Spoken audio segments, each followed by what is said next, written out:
Ju njohim me edicionin informativ të lajmeve. Kjo është Radio 7. Krerët e koalicionit qeverisës Vlen në Maqedoninë e Veriut përjashtoi mundësinë e përçarjes dhe konflikteve brenda kampit. Zëdhënësi i Vlen Driton Sulejmani thotë se dorëheqja e Lulzim Aliut nga funksioni zëvendës ministri i Arsimit dhe Shkencës është për çështje personale. Zëvendës ministri i Arsimit, arsye të dorëheqjes i ka potencuar edhe në profilin e tij të Facebookut, është për çështje personale, asgjë tjetër konkrete. Të gjitha që i ka potencuar aty, domethënë ajo është edhe përgjigja konkrete për këtë pyetje. Sulejmani bërditur se liderët e Vlen do të mblidhen për të propozuar emra për këtë pozitë. Tash mbetet që liderët e koalicionit Vlen të mblidhen, të takohen mes veti dhe të propozojnë emër të ri për pozitën e zëvendës ministrit, ende nuk ka asgjë konkret.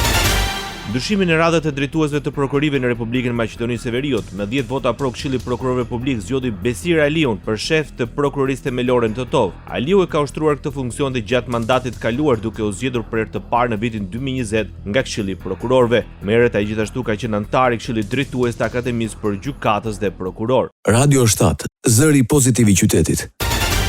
Presidentja e Komisionit Evropian Ursula von der Leyen nga Forumi Ekonomik Botror në Davos të Zvicrës argumentoi nevojën për pavarësinë europiane duke theksuar se ndryshimet e fuqishme që po tronditin rendin global duhet të trajtohen si një katalizator për të mirën dhe jo si një kataklizëm. Geopolitical shocks can and must serve as an opportunity for Europe. And in my view, the seismic change we are going through today is an opportunity, in fact, a necessity to build a new form of European independence. Tronditjet gjeopolitike mund dhe duhet të shërbejnë si një mundësi për Europën. Dhe sipas mendimit tim, ndryshimi sismik që po kalojmë sot është një mundësi, në fakt një domosdoshmëri për të ndërtuar një formë të re të pavarësisë europiane, tha von der Leyen. Ajo tha se i konsiderojnë Shtetet e Bashkuara të Amerikës jo vetëm si aleat, por dhe si miqtanë.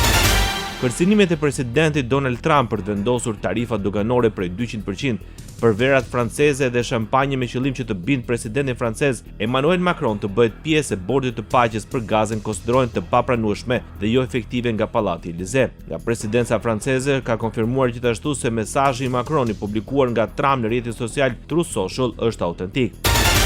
Donald Trump postoi në rrjetin social një foto të asaj që ai tha se ishte një mesazh nga presidenti francez Emmanuel Macron. Miku im, jemi plotësisht dakord për Sirinë, mund të bëjmë gjëra të mëdha për Iranin, por nuk e kuptoj se çfarë po bën me Groenlandën, shkruaj në mesazh. Edhe e përditshmja franceze Le Figaro shkruajti se presidenti Macron kishte konfirmuar se kishte propozuar në një mesazh privat presidentit të Shteteve të Bashkuara të Amerikës Donald Trump të organizonte një samit të G7-s në Paris të njëjtën më 22 janar, duke përfshirë mundësinë e ftesës për Rusinë gjatë takimit, një mundësi që do të ishte hera e parë pas gati 4 vitesh luftë në Ukrainë.